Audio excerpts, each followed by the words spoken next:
Adapun dampak daripada pemahaman takfir ini sangat mengerikan. Seperti yang sudah maklum di kalangan banyak pihak. Dampak negatifnya ialah mensikapi kaum muslimin yang dianggap kafir seperti mensikapi orang-orang kafir. Mensikapi penguasa muslim yang diyakini kafir seperti meyakini atau mensikapi penguasa yang kafir. Ini mengerikan. Kalau terkait dengan orang muslim diyakini halal darahnya, halal hartanya, halal kehormatannya, boleh dibunuh. Kalau terkait dengan penguasa, diyakini boleh diberontak, boleh dikudeta. Maka muncul di tengah-tengah mereka paham jihad, melaksanakan gerakan-gerakan jihad untuk mewujudkan konsekuensi takfir tadi.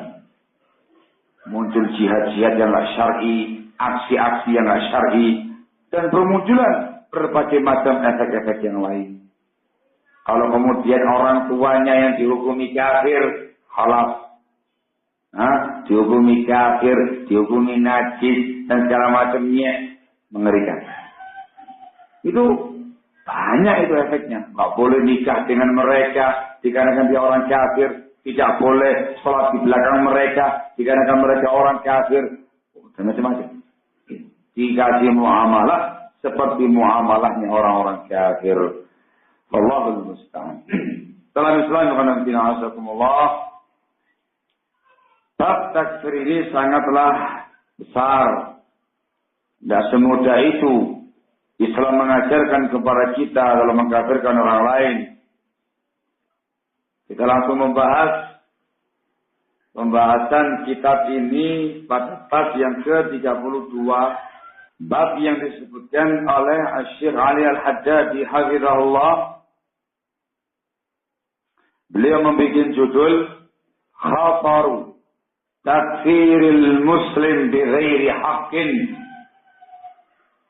Bahaya mengkafirkan seorang muslim dengan tanpa hak. Lalu membawakan hadisnya Ibnu Umar, sahabat Abdullah bin Umar radhiyallahu taala anhuma, anna Rasulullah sallallahu alaihi wa ala alihi wasallam bersabda, ayyuma mri'in qala li akhihi ya kafir faqad ba'a biha ahadahuma in kana kama qala wa illa raja'at alayhi. Rawahu al-Bukhari wa Muslim wal lafdhu lahu. Kata Rasulullah alaihi salatu wassalam, siapapun orangnya yang berkata kepada saudaranya, hai orang kafir, ya kafir, hai orang kafir, maka kembali kepada salah satunya. Kalau seperti yang dia ucapkan, maka benar orangnya kafir. Tapi kalau tidak, kembali kepada orang yang menvonis. Disebutkan sama Syekh Ali Al-Haddadi hafizahullah ta'ala wa ra'ah, para ulama berbeda pendapat di dalam memaknakan raja'at ilaih. Kalau ternyata yang dituduh bukan orang kafir, maka kembali kepada diri sendiri. Ada di antara ulama kita yang berpendapat dibawa kepada makna zahirnya, sehingga yang menuduh itu yang dihukumi kafir.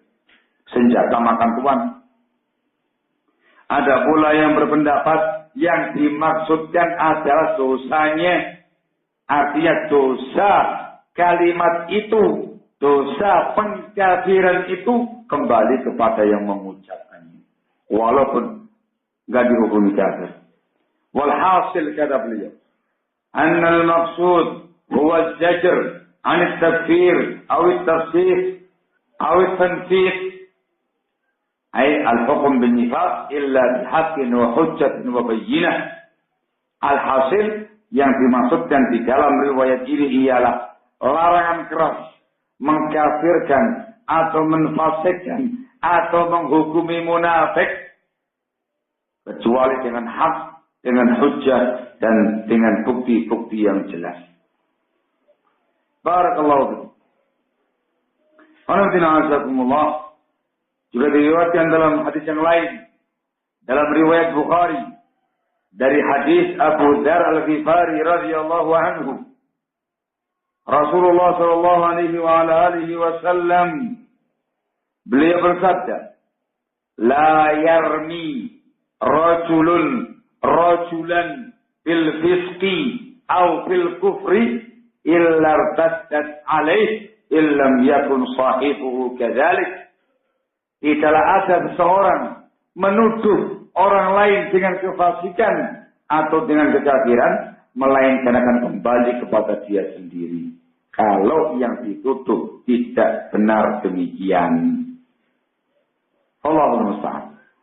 Maka riwayat-riwayat ini barakallahu fikum menggambarkan kepada kita Islam tidak mengajarkan pemeluknya bermudah-mudah di dalam bab mengkafirkan orang lain atau menfasikkan orang lain atau memunafikkan orang lain atau memubtadikan orang lain atau mengkhisykan orang lain.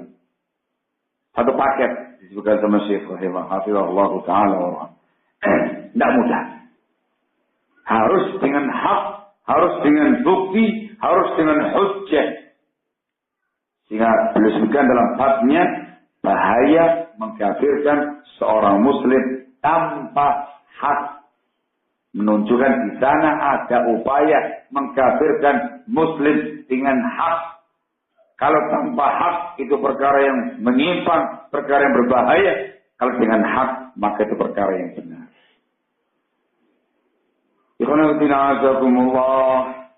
Masalah ini sesungguhnya sudah dimasukkan oleh para ulama kita dalam buku-buku akidah mereka.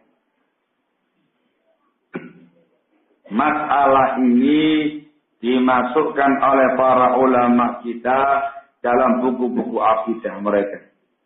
Prinsip Ahlus Sunnati wal Jamaah yang tidak mudah mengkafirkan orang lain disebutkan oleh Al-Imam At-Tahawi rahimahullah di dalam Al-Aqidah At-Tahawiyah.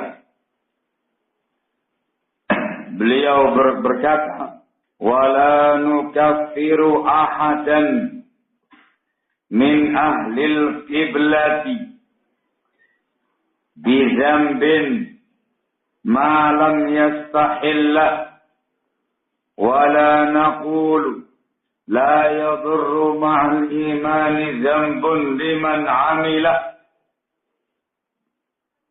Kita, yakni Ahlus Sunnah wal Jamaah, tidak mengkafirkan siapapun dari kalangan ahli kiblat, yakni kaum muslimin, dengan sebuah dosa. Kita tidak mengkafirkan seorang muslim pun karena sebuah dosa selama dia tidak meyakini kehalalannya. Dan kita tidak mengatakan pula tidak membahayakan bersama dengan iman dosa apapun bagi orang yang mengamalkannya. Yang pertama itu bantahan kepada kaum Khawarij. Kalimat yang kedua bantahan kepada kaum Murji'ah.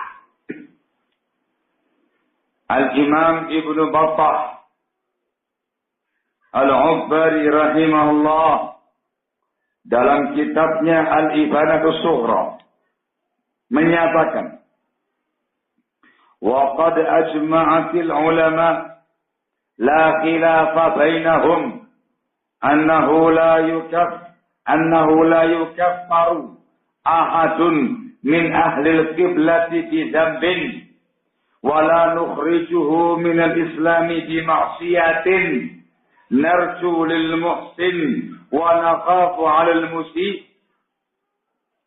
Kata Ibnu Battah, para ulama telah sepakat tidak ada ikhtilaf di antara mereka semua seseorang dari kalangan muslimin ahli kiblat tidak dikafirkan karena sebuah dosa, kita pun juga tidak mengeluarkan dia dari Islam karena sebuah maksiat. Kita mengharapkan untuk orang yang berbuat baik dan kita mengkhawatirkan orang-orang yang berbuat jelek. Ijma ulama, kesepakatan seluruh para ulama dalam hal ini, ulama Islam. Al-Imam An-Nawawi rahimahullahu ta'ala di dalam kitabnya Syarah Sahih Muslim juga menyatakan, wa'lam anna mazhab ahli al-haqq annahu la yukaffaru ahadun min ahli al-qiblati bi dhanbin wa la yukaffaru ahlul ahwa'i wal bid'ah. Ketahuilah bahwasanya mazhabnya ahlul haq, mazhabnya orang-orang yang di atas kebenaran, tidak ada seseorang pun dari kalangan ahli kiblat kaum muslimin yang dikafirkan karena sebuah dosa. Juga tidak dikafirkan ahli bid'ah dan ahlul ahwa itu. yakni ahli bid'ah atau ahlul ahwa yang belum sampai tingkatan kafir tidak boleh dikafirkan. Walaupun dia mubtadi', walaupun dia divonis sebagai ahlul bid'ah, tidak boleh dikafirkan. Syekhul Islam Ibnu Taimiyah rahimahullah sebagaimana dalam Majmu'ul Fatawa menyatakan, innahu qad taqarrara min madhhabi ahli sunnati wal jamaah ma dalla alaihi al-kitab was sunnah annahum la yukaffiruna ahadan min ahli al-qiblati bi dhanbin wa la yukhrijunahu min al-islam fi amal idza kana fi'lan manhiyan an mithlu zina was-sariqah wa syurbul khamr ma lam yatadamman tarkal iman. Sesungguhnya telah pasti, telah tetap dari mazhabnya Ahlus Sunnati wal Jamaah apa yang telah ditunjukkan oleh Al-Quran dan Sunnah. Mereka tidak mengkafirkan seorang pun dari kalangan ahli kiblat, dari kalangan muslimin dengan sebuah dosa. Mereka juga tidak mengeluarkan seseorang dari Islam dengan sebuah amalan kalau yang dikerjakan itu amalan yang terlarang seperti zina, mencuri, minum khamr, selama tidak ada unsur meninggalkan iman. Selama tidak ada unsur meninggalkan iman. Tapi kalau sudah meninggalkan keimanannya, maka di situ ada pembahasan takfir. Masya Allah. Dan masih banyak lagi para ulama-ulama kita yang lainnya yang memberikan pernyataan yang sangat tegas dalam bab ini. Tidak mudah mengkafirkan orang dengan sebuah dosa. Tidak gampang mengusir, mengeluarkan orang lain dari Islam dengan sebuah amal. Ada ketentuan-ketentuannya, barakallahu.